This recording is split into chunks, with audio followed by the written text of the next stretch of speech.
All right, well, thank you for joining us tonight. Today we're going to be discussing The Reign of Quantity in the Signs of the Times by René Guénon. And for some background on him, earlier we read The Crisis of the Modern World by Guénon, and Guénon is quite often compared to Julius Evola, and I believe they were friends and contemporaries. And a lot of people compare Crisis of the Modern World to Revolt Against the Modern World, but actually, after reading this, I think that this book is a lot closer to Revolt Against the Modern World, and I can actually see a lot of similar themes.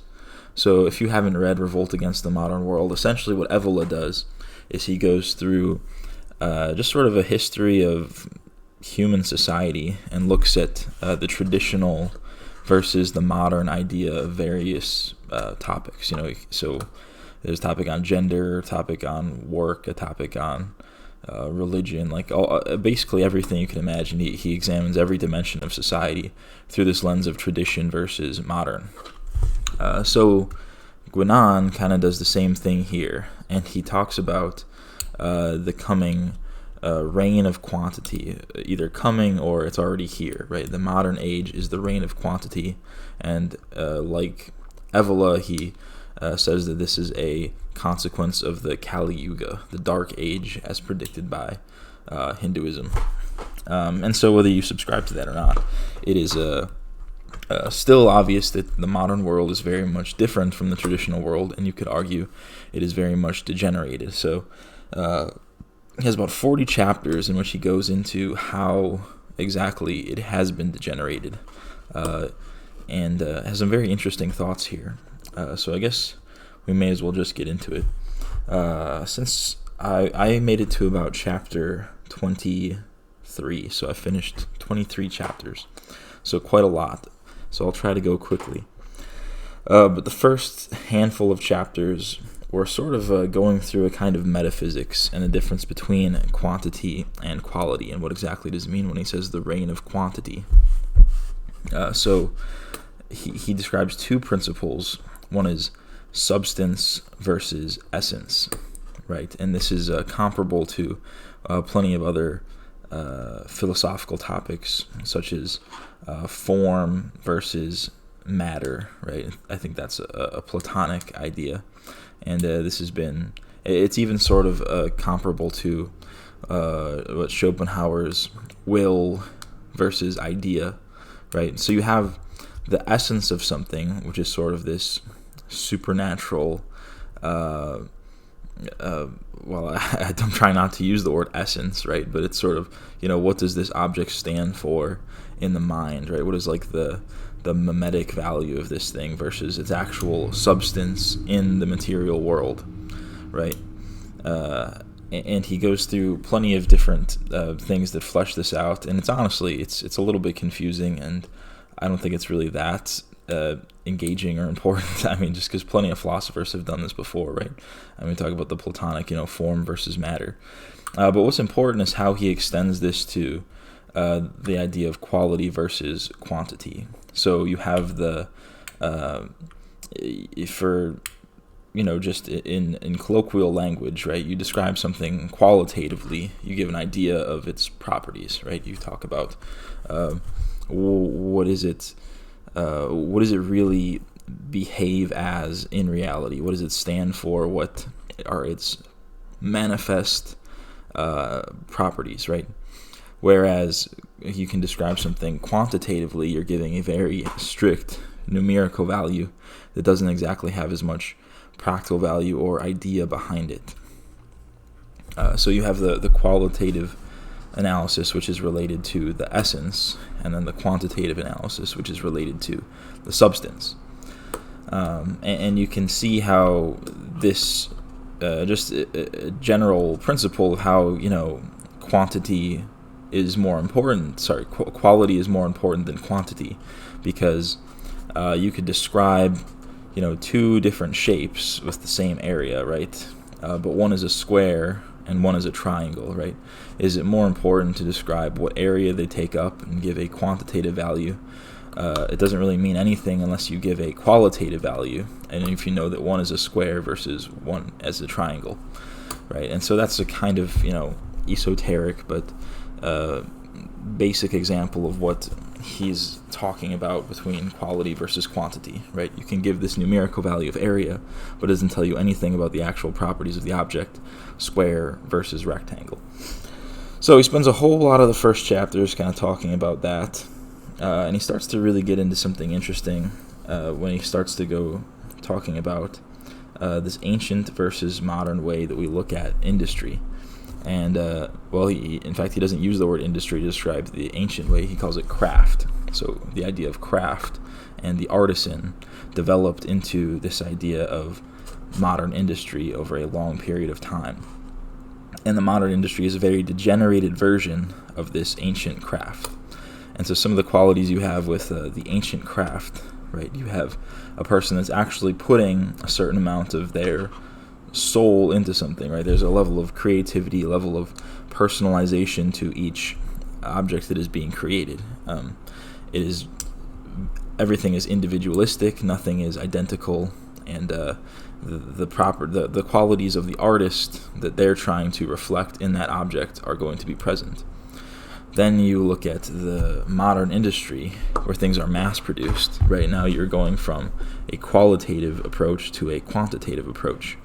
Right, there's no longer an artisan value. Right, the person working in a factory is not an artisan. They are not a craftsman. They are simply creating something to be mass-produced, something that is not going to be unique, something that is just going to be another value, another number of whatever that object is. Right, if it's ball bearings, which is very different than a person spending time creating a basket. Right, it might take much longer, but you're getting an actual craft. You're not just getting another object into this world, right? And so you can already see in that way that there is this degeneration, right? There's no longer this idea of an artisan, right? Does a craftsman really exist anymore, except for just a niche type of career path? Not really, right? You don't have like an artisan class. You have a factory laborer class, which is a very degenerated way that we now go about creating things. Now this goes into a very interesting chapter about anonymity and what exactly anonymity means, and this twofold idea of it.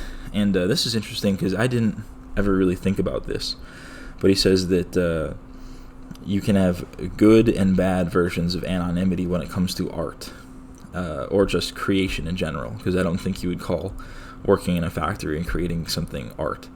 But you look at, the factory laborer and what they create. Are they creating, do they have any bit of their personhood attached to the object that they're creating? The answer is no, right? There's no, if I were working in a factory, am I putting any kind of my creativity and any kind of my being into the object that I'm creating? No, and I am not an artisan, I am not a craftsman, I am just a laborer, and therefore I am anonymous, right? You don't buy a car, and the car doesn't have a list of every single laborer who worked on that car, right? The laborers were just meaningless cogs throughout that process. They're not known as artists, and they are not attributed as such, right? So once again, this is degenerated because it is not art. But he says, and this is the part that I never really thought about, but you also have this good version of anonymity, which comes when you are creating very great art. And the fact that in ancient times, some of the greatest art that has been created is anonymous, right? Do we know who built, half of the great ancient buildings in Greece and Rome? Like who built the Parthenon, who built these great statues and temples? And this is something, in the Renaissance, right? This is sort of, these things were well known who created them, right? Who made the Sistine Chapel, who made the David statue. But in ancient times, it was not nearly so well known, right? You were doing something sort of influenced, right? You were influenced by some greater purpose, and therefore it was not you creating the object. It was sort of a power creating the force, the power giving you the force to create this through you, right? It's almost a religious way of looking at the creation of art. So you see tons of anonymous art in the ancient times, and now you once again have anonymous art in the modern times, but this is a very degenerated version of anonymity as well, right? So it's not a good anonymity because you're doing something, for the greater glory of your civilization. You're forced to be anonymous by the fact that you are completely meaningless. So quite interesting, and I don't think you really consider the fact that so many of the greatest artists throughout history are probably totally unknown, right? And we'll never know who they are because they are anonymous. Now you have this next chapter on statistics, and this might seem a little bit cliche to be shitting on statistics, but remember, this was written very many years ago. So he talks about statistics and what exactly is the problem of statistics. Well, he says this is the way of purely quantifying life and taking away all qualitative aspects. So we look at each person, right? Each person is a statistic. Each death is a statistic. Every behavior pattern is just turned into a numerical value. It doesn't really give to the fact that the world does not operate perfectly in a numerical fashion. There's this qualitative aspect and a human aspect that is not accounted for.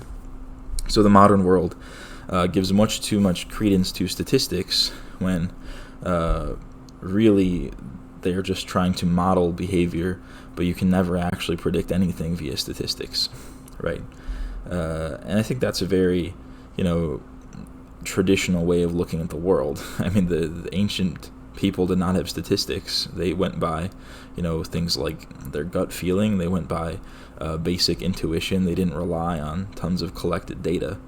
And you could argue that that might be the way that we're supposed to be operating right now. And the fact that we're just overloaded with numbers means that we're not actually making the best decisions for ourselves.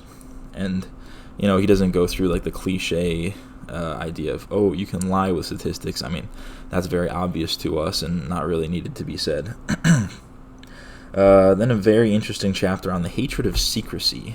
So you have this idea that secrecy is now something to be despised, something that is, we don't want this, especially from those who are in power. And I think you have to interpret this the right way. Like, obviously, I don't think Joe Biden raping kids in secret is something that should be kept from us. But I think of it as something like in terms of esoteric doctrine, right? Is there knowledge that every person can understand and be privy to? And the answer is some knowledge not everybody can understand. Therefore, it should be kept into a degree of secrecy, right? So, I don't know, just imagine the higher ideas of theology within the church, right? And this is something that, Protestants have a huge problem with. They'd say, there's the point where people weren't even allowed to read the Bible, right? And Protestants were very upset with that. They said, we are entitled to this knowledge, whereas the church was saying, well, actually no, because not everybody has the faith and level of intelligence to interpret this correctly. Therefore, we're going to be secretive with this knowledge so that it cannot be used in a poor way, right? And I think this is the perfect example of when secrecy is a very good thing. But now we have this total hatred and rejection of secrecy, and it's just assumed that if you're withholding knowledge, you are doing something bad, right? And I think you can see this with a lot of, well-intentioned movements. I know a lot of you are groypers, and look at the way that Nick Fuentes operates. Would you say that it's a transparent operation? Absolutely not, right? He is quite secretive, and there's plenty of things that people don't really know what's going on behind the scenes. But is that necessarily a bad thing? No, because to a certain degree you have to keep things secretive in order to keep things safe, right? You don't want to have a kind of free-for-all of knowledge where people that might not be able to handle that kind of knowledge go around abusing it. So yeah, that's just one modern example I could think of, right? But then we also have the bad side of this. I mean, obviously we have fucking people in Hollywood raping kids. We have plenty of politicians raping kids, and this is, the dark side of secrecy. But I think we only look at that and don't realize that sometimes secrecy is very necessary, especially when it comes to things like religion and other esoteric doctrines. And then he goes on to talk about rationalism, and I think this is something, once again, and nowadays it seems kind of cliche, but we need to take this, critical approach to the idea of rationalism. And I think he has a very good approach in where he says it's not rationalism itself is the problem. I mean, obviously reason is a good thing, and many of us know that reason is a good thing, but it's the fact that reason as it is used now is only operating on material knowledge, right? Once again, we talk about the reign of quantity versus quality. So rationalism in the modern world is only looking at the quantitative aspect of things, only the material aspect of things, and is not looking at, and this is an important word, he talks about the supra-rational, right? And the supra-rational intellect and things like human intuition, right? And I think most of us who are even remotely spiritual and even remotely believe in a higher power, we understand that there is something in us that is supra-rational, right? Is belief in God purely rational? I would say no. I think there has to be this supra-rational aspect to it that is equally as important.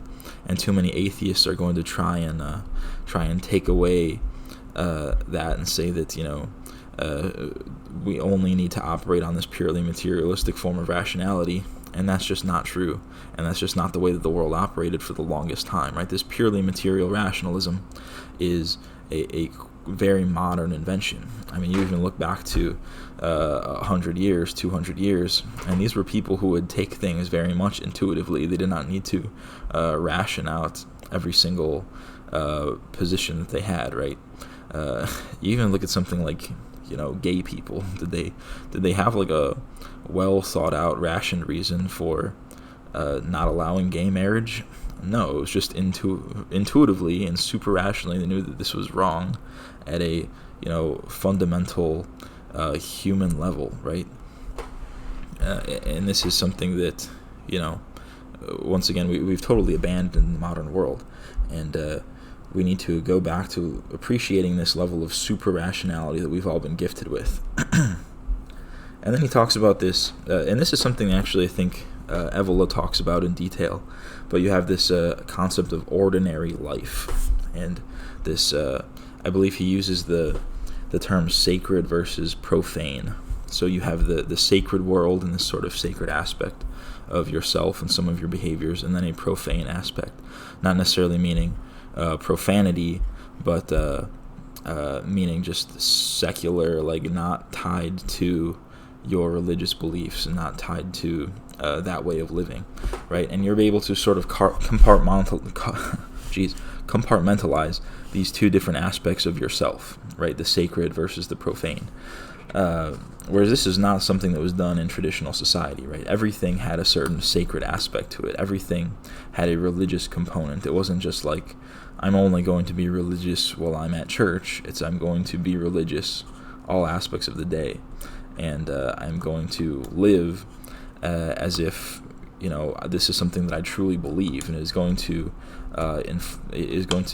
affect my entire being and my behaviors. Whereas now we sort of have this, he talks about this concept of ordinary life, right? So you have ordinary life, like real life, and then you have, everything else that's going on in the supernatural side, as if these are two very separated things. But they're in the ancient world, they were not, right? They did not say, oh, well, we need to get back to real life and stop talking about this, theoretical moral implication of whatever you're talking about. That's only something you hear in the modern day, right? So we need to get back to this principle of your moral reasoning and your religious beliefs need to be a central focus of all of your thinking. You can't compartmentalize this at all.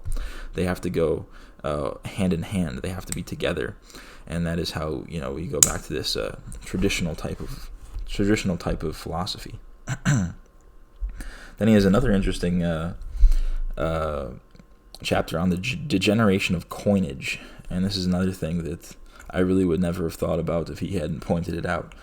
But now you have this the idea of money, right, and how important this was to traditional societies.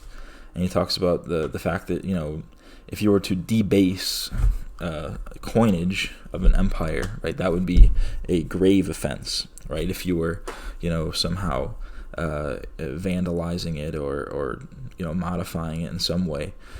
And that wasn't just from this purely materialistic idea that, you're trying to destroy our material wealth, but it was this coinage was very symbolic. If you look at the symbols on any of these ancient coins, they're usually very esoteric, right? Things referencing gods, symbols of power for the empire, and this is through every civilization that had coinage. And so they took these things very seriously. And he talks about the way that now we compartmentalize, right? Money is just a material thing. There's no real idea behind it. There's no power behind it. There's no philosophy that is holding this money and giving it value. Whereas before, it very much was, right? This money was not just a piece of paper, not just, I guess back then it was coins, right? It was not just a piece of metal. It was an actual symbol for the power of your civilization, a symbol for the spirit of your civilization. And if you didn't hold that with a certain level of sacrality, you were going to be in big trouble, right? Your debasing of coinage was a very large crime, right? And so, he goes through all these different examples of how exactly, world is getting more quantified, more materialistic, and we're abandoning the traditional principle.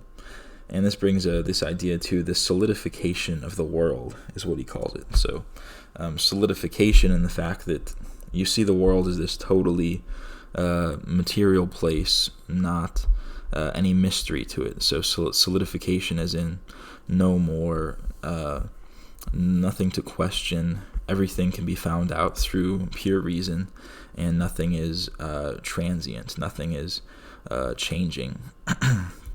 And this is just a bad principle, right? I mean, anybody who understands the world knows that it is in constant flux, that there is, this supra-rational, supra-material force that is affecting the world and changing the world, and we can't just purely quantify it, right? And I'm coming from a physics background, even, and any scientist who thinks that you can, describe the world purely in the form of equations, you're just wrong, right? It's never going to happen. You can make certain approximations and predictions, but you'll never be able to quantify the world itself, because the world has a qualitative aspect. It has this essence to it that we cannot capture in that way. It can only be captured through, aspects of supra-rationality like we went to before. And this is one of the first times, actually probably not one of the first times, but one of the best times that I've heard, an early author talking about scientism, right? And if you read Nietzsche, he kind of talks about scientism, before the modern version of scientism. But he has a whole chapter, Guénon here has a whole chapter on scientific mythology and popularization, right? So I like this term of scientific mythology because it has replaced religious mythology. So you take things like, creation stories and replace it with evolution. And is it any more or less of, a mythos? Not really. I mean, there really is nothing that makes evolution more true than creation, other than people really want it to be true, right? What is the actual evidence for it? We have and this actually harkens back to our previous book discussion in The Everlasting Man, where he says, can we really say that any of this happened the way that it was said? I mean, anthropology is not a hard science. You're really just looking at bones and trying to piece things together from there. Whereas any person who has reason understands that man is not just a special type of ape, right? He's totally different in a categorical sense. And so Guénon kind of takes the same idea that science, rather than being the true path and using perfect objective knowledge. They're just sort of replacing the previous traditional mythos with their own mythos that is supposedly rooted in reason, but it really is not. And so this has become the popular mythology of our time, right? And that's why many of us call it scientism, because it has turned into more of a religion. It is not science as a process. It is science as an ideology. Science as a history. Science as a philosophy. Science as a religion. And there's very many problems to that, because once again, you're dealing with this purely quantitative idea of the world without recognizing that there is anything qualitative to it, something that cannot be qualitatively understood, like man himself, right? We can't quantify the differences between a man and an ape, right? We might try to count the number of neural connections and say, why are we so much more intelligent? But that still doesn't define the qualitative difference. Why are we capable of art? Why are we capable of worship of a higher power, right? We don't have the qualitative answers to these things because the world cannot be purely quantified, right? We have to respect the qualitative aspect. And then he talks about the limits of history and geography, right? And then stemming from this, right, we don't really know that much about history, right? We go through history class, but as far as ancient history, we don't know anything, pre-2000 really, in a very hard kind of way, right? We can go back to Greece, Egypt, Babylon, but we really have no idea how far back these civilizations actually extended. We have a certain time where records were starting to be kept, but the civilization could have existed long before that. And even before these civilizations, we don't know what man was doing when he was nomadic, right? What if he was building things of wood, and we just don't have any remnants of those civilizations? The truth is, we just don't know. And if you're going to try and create an entire characterization of humanity and a philosophy of the world, you don't actually have anything historical to go by, right? You can't use history as this objective metric because history is so limited. And you kind of see this with the extreme in Evola and Ganon, who will say things like, humanity is hundreds of thousands of years old, and we've gone through these cycles of Nephilim and things like that. But you have to, it sounds absurd at face value, but then if you really start thinking about it, can you prove definitively that didn't happen, right? Was there really not a Hyperborean civilization? You don't know. I don't know, right? Maybe the Bible is right. Maybe Noah, who was 300 years old when he died, maybe it wasn't Noah, but one of his descendants, but maybe these biblical ages are correct. Maybe just everything, the way we knew the world was just completely different 100,000 years ago, and we just don't know because we don't have the records. And then the same thing with geography, right? You look at some of this ancient history, and they'll talk about different civilizations, but how do you know what civilization they're actually talking about? How do you know that there is a shared common understanding of what these civilizations are between each other? And sort of the shape of the world to these people, these ancient people, and what they understand and what they had mapped out, it could very well be totally inaccurate, and we don't actually know that this civilization migrated from here to here because that's just what one record said, right? That record could very well be entirely wrong, or we're just not understanding what they, maybe they called a certain tribe something totally different than what we believe it is known as, right? So there's all these things that we just take for granted and say that, history has an understanding of this, but we don't know. I'm going to look through the chat really quick.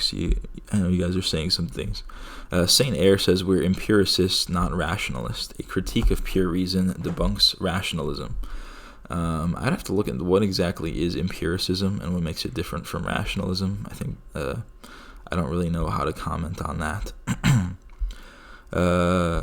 Carbonated Man says, because a million years ago chimpanzees did drugs, Yeah, I call that the Joe Rogan theory, the stoned ape theory. We had some gorillas doing the shrooms, and that's how the Sistine Chapel came to be, right? It had nothing to do with God or any of that BS. Hyperborea is real. I want to believe. Insert that the UFO meme, right? Yakub was real. I don't want to believe. I really don't want to believe that Yakub was real. I don't know. Actually, that might be cool. If we were actually just a lab experiment. Nah, that's some Reddit tier shit. White people are not a lab experiment. We are Hyperboreans. But then moving on, let's see. We're talking about limits of history and geography. Chapter on Cain and Abel. Now this was interesting because I had never seen this type of analysis before.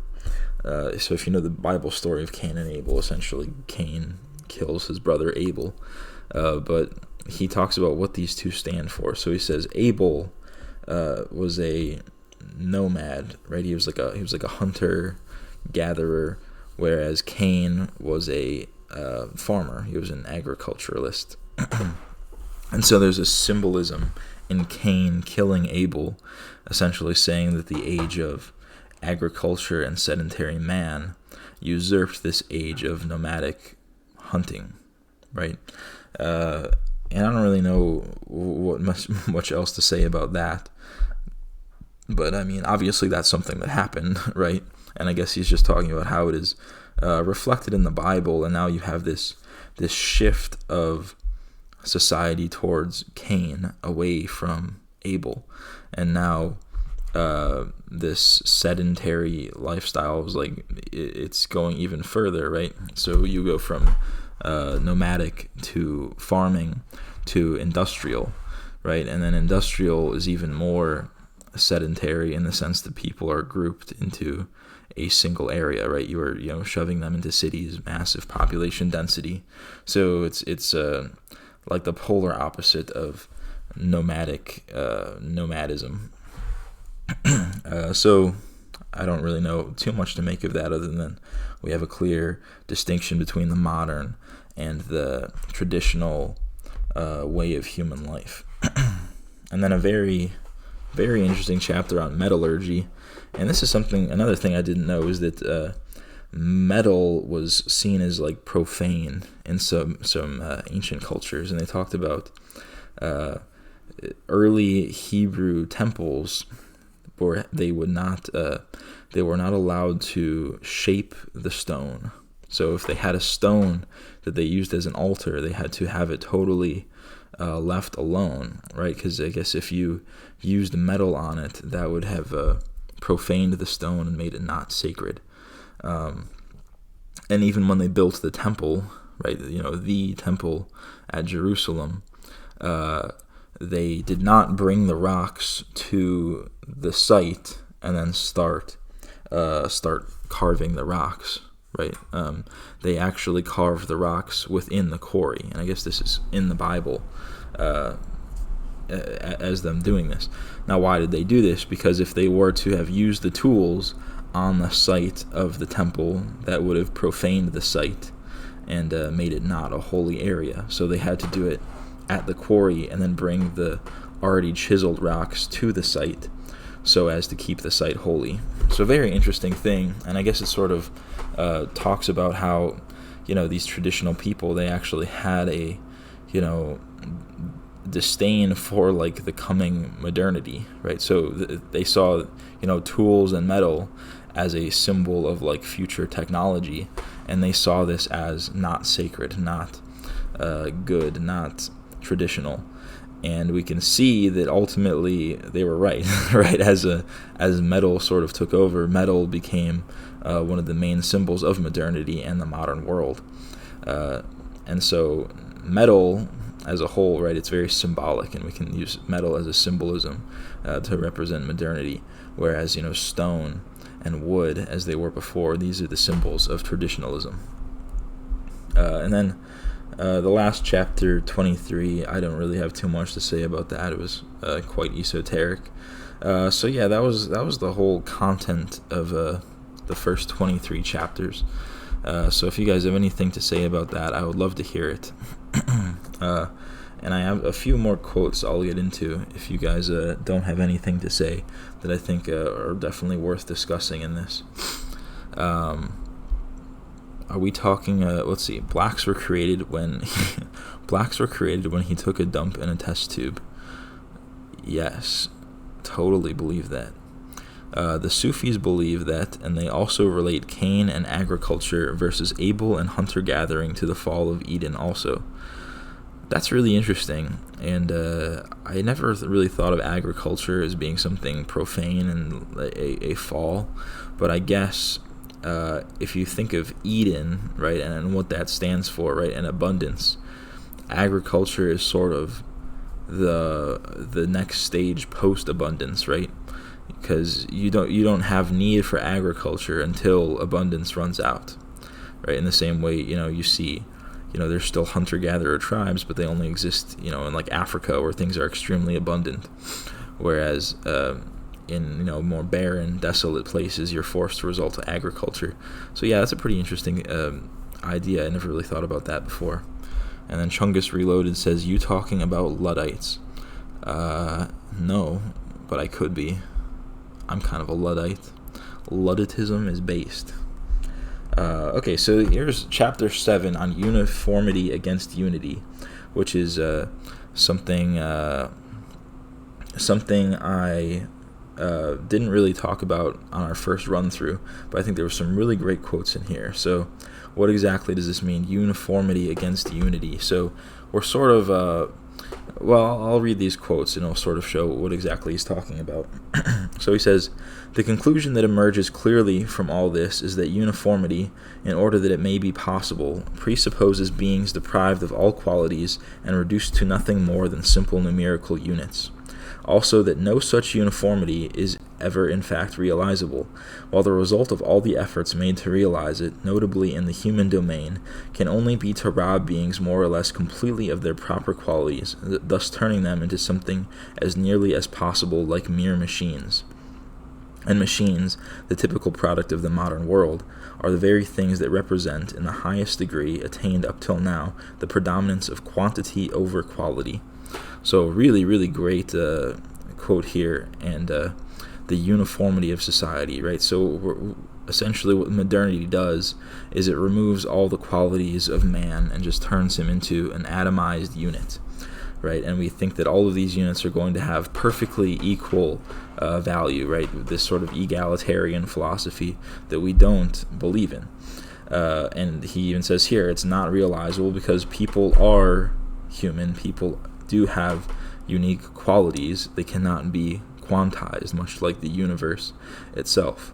But as we do this, and as we turn people into sort of machines, into drones, into perfect laborers, you're just perfectly quantizing them, right? We're moving from quality to the reign of quantity, and I think this is one of the best examples of that.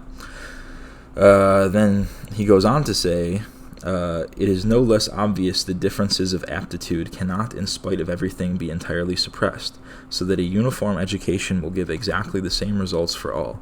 But it is all too true that, although it cannot confer on anyone qualities that he does not possess, it is on the contrary very well fitted to suppress in everyone all possibilities above the common level. Thus the leveling always works downward. Indeed, it could not work in any other way, being itself only an expression of the tendency towards the lowest, that is, toward pure quantity, situated as it is at a lower level than all of the corporeal manifestation, not only below the degree occupied by the most rudimentary of living beings, but also below that occupied by what our contemporaries have a habit of calling lifeless matter, though even this last, since it is manifested to our senses, is still far from being wholly denuded of quality."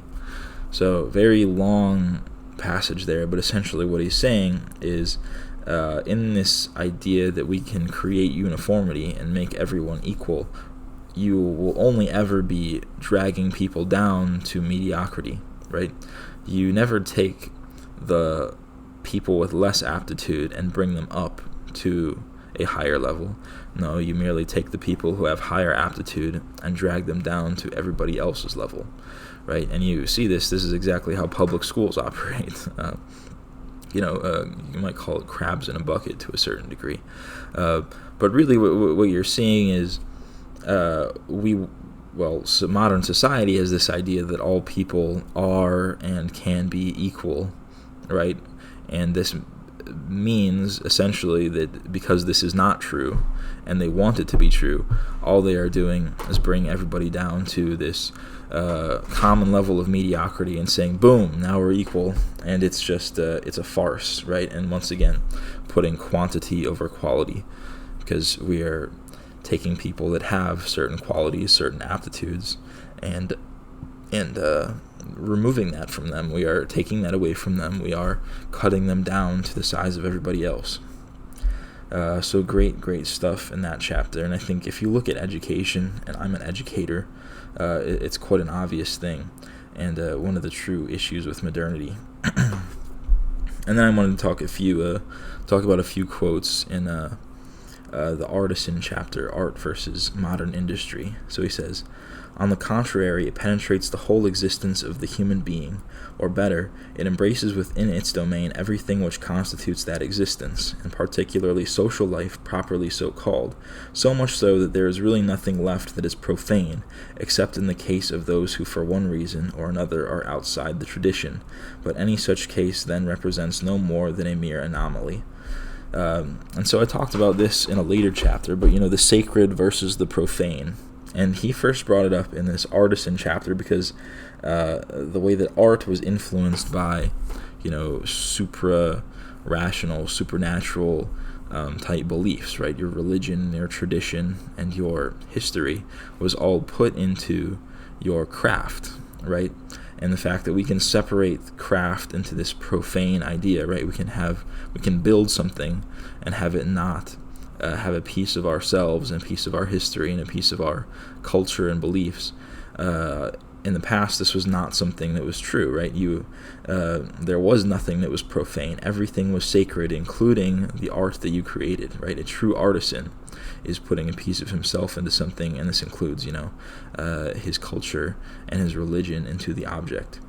And then the last part is interesting. It says, those, except in the case for those who are for one reason or another outside the tradition, but he just says that these are anomaly, right? So that there is nobody outside the tradition in these traditionalist societies, right? Whereas today, you have more people outside the tradition than within the tradition. So if you're going to try and implement anything like this, it's doomed to fail because, people are too atomized, people are too separated, people are too divided. There's no unifying principle or tradition that unites people, especially in a place like America.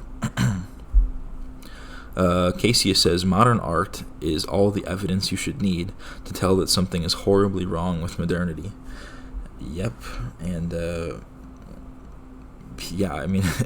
there's a great Bible verse, right? You shall know them by their fruits. A good tree does not bear rotten fruit, and a rotten tree does not bear good fruit, right? Look at traditional art. That is very much good fruit. Therefore, the tree must be good. If you look at modern art, it sucks. So maybe modernity as its whole is a bad tree, a rotten tree, because it is clearly bearing rotten fruit. Yeah, we talk about the piss cube and the banana nailed to the wall. I would say that's definitely rotten fruit, literally. Then so he goes on to say another quote. Indeed, according to the modern conception, a man can adopt any profession and even change it to suit his whim, as if the profession were something wholly outside himself, having no real connection with what he really is, that by virtue of which he is himself and not anyone else. According to the traditional conception, on the other hand, each person must normally fulfill the function for which he is destined by his own nature, using the particular aptitudes essentially implicit in that nature as such. He cannot fulfill a different function except at the cost of a serious disorder, which will have its repercussions on the whole social organization of which he is a part. And this is a great passage, because this is something that we really, have totally lost in modern society. You tell people they can be anything that they want. If they try, they can do anything. And it's just frankly not true. We understand that people have different aptitudes for different things, but this goes beyond just, in a material sense, in a physical sense, a metaphysical sense. Are you destined for something? Some people, it's almost like, some people believe in soulmates, whereas some people believe you can fall in love with anybody. And I think this says a lot about your belief system, right? And how you view rationality versus super rationality. So in the same way, do you believe in a soulmate? Do you believe in a vocation? Do you believe that there is a calling, something that you are called to do based on your skills and talents? And the traditional world very much believed in this vocation idea, and the fact that not everybody could do every job, and certain people were destined for a certain job. And this is what led to things like caste, right? A caste system. Most ancient and traditional societies had a caste system, and it worked, right? Because people were, doing what they were most suited for based on their aptitudes and abilities. And we very much don't have this now, and I don't want to get too sidetracked on this, but this is something that, the U.S. could do so much better, right? We need to find people's aptitude and put them into the right place, right? Find the right vocation for them, instead of telling everybody that they can do something that they're not cut out for if they just try hard enough, right? I'm a physics teacher. I can see people, very clearly that they will never be exceptional at physics. They might be able to struggle through and get a decent grade, but will you ever be a physicist? Will you ever truly understand this? Will you ever be able to do high-level problem solving? And the answer is no, and that's not really a bad thing. It just means you don't have the aptitude, and we're just too unwilling to admit that these aptitudes do or do not exist. This is something we really need to take into account, because once again, we look at our super-rational knowledge and our intuition. Our intuition tells us this is obviously true, right? It's sort of modernity and this modern pressure that is telling us that it is not true, which is just a lie, right? Is a fundamental lie, and we need to reject it wholeheartedly. So once again, sorry, a little bit of a tangent there, but moving on. So we talked about ancient craft, and then one last one. What has been said so far can be summarized thus. According to the traditional conception, it is the essential qualities of beings that determine their activity. According to the profane conception, on the other hand, these qualities are no longer taken into account, and individuals are regarded as no more than interchangeable and purely numerical units. Right, and so we see this is ultimately the factory mentality versus the artisan mentality.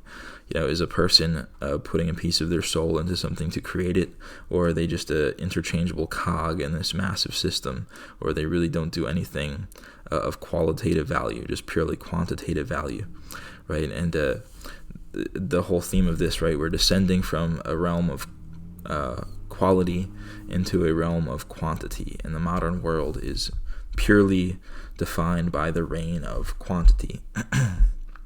And then I had one last quote worth talking about in the Cain and Abel chapter, a short one. And this is interesting because he says, "Let us say it again, all art is in its origin essentially symbolical and ritual, and only through a late degeneration, indeed a very recent degeneration, has it lost its sacred character so as to become at last the purely profane recreation to what it has been reduced among our contemporaries." I think this perfectly captures this argument we're talking about with modern art, right? We can see the degeneration and loss of a sacred character as soon as we see modern art, right? It is totally profane. I mean, it's literally profane. I mean, we talk about, the piss cube. I guess this is kind of a meme, but there was like some trans person pissed into like, it was like 500 bottles and then poured the bottles into a plexiglass cube, and it was like an anti-Trump statement or something like that, and it was a big deal, right? So this is quite literally just disgusting, profane art. There's nothing artistic about it. There's nothing beautiful about it. And everything in the past was quite the opposite, right? It had beauty, it had sacred character, and it was symbolic, and it was most importantly ritual, right? There was a ritual aspect to art, and this is something that, once again, Chesterton brought up in our previous book, right? Art kind of separates man from the apes, right? There is this very powerful, almost religious aspect to art that is pretty interesting. Pretty interesting, and it says something about the relation between art and man and religion, right? And this is once again a fundamentally traditional aspect that is totally lost in the modern world. So yeah, that's everything I wanted to talk about the first half or so, almost 2/3 of this book. Some pretty interesting stuff here. I think Guénon is a pretty solid guy. I think this is probably a little bit easier of a read than something like Revolt Against the Modern World, so I would recommend it for that. If that's something that you're interested in reading, this might be a little bit easier as a first read. Chungus Reloaded says, what about my modern art piece called the Pissacost? Wow, did you use 6 million bottles of piss? So Custodian of Europe says, quite proud that I had yet to hear about the piss cube. Yeah, sorry I ruined your blissful innocence by letting you know about that. Really sorry. Bucket Groper says, I saw an elephant paint a circle. Shut the fuck up. Don't even fucking talk about that. Yeah, it's 6 million bottles of my own piss. You must be drinking a whole lot to be able to produce 6 million bottles. I don't think if you counted all the piss I've ever pissed in my life, would it be 6 million bottles? Oh, and then you drew a Star of David on the bottles. Now that's I would go as far as to say that's stunning and brave. Nice analysis, though. I find these streams really interesting.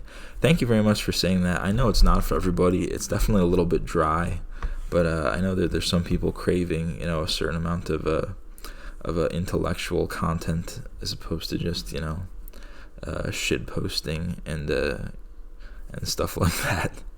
It takes a while, but we do our fair share of shit posting here, right? This is a fun channel, right? We're not afraid to talk about Pissacost and make some jokes about Brazilian people. If we could get an elephant to paint a cross, would that prove evolution? No, it would prove God is real. It would prove that the elephant was gifted. The Holy Spirit worked through the elephant. That's the only explanation, really. Yeah, so I don't know if anybody wants to hop in on the Discord chat, but I don't think I've had a call in like the longest time, so you have like 1 minute before I end the stream, if you really want to do that. Other than that, basic stuff. If you're watching this on YouTube, be sure to like and subscribe. If you are just checking in on Trovo, make sure you're following, okay? Too big brain for me, and nothing is too big brain for anybody, all right? The true right-wing discovery is that all of every person that claims they know anything is a stupid science bitch, and all knowledge is able to be understood by a person who puts in the time. It might take somebody more time than somebody else to understand a piece of literature, but it doesn't mean that you are incapable of understanding it, right? And I believe that wholeheartedly. So next week we are going to hopefully finish this book. We did a little bit more than halfway this time, so hopefully we can do the rest of it by next week. Hopefully I'll have it all read by then. Otherwise I can just split it up into 2 streams. But yeah, I guess that's where we're headed, and I hope you chime in, check in with us next time, and thank you very much for watching, guys.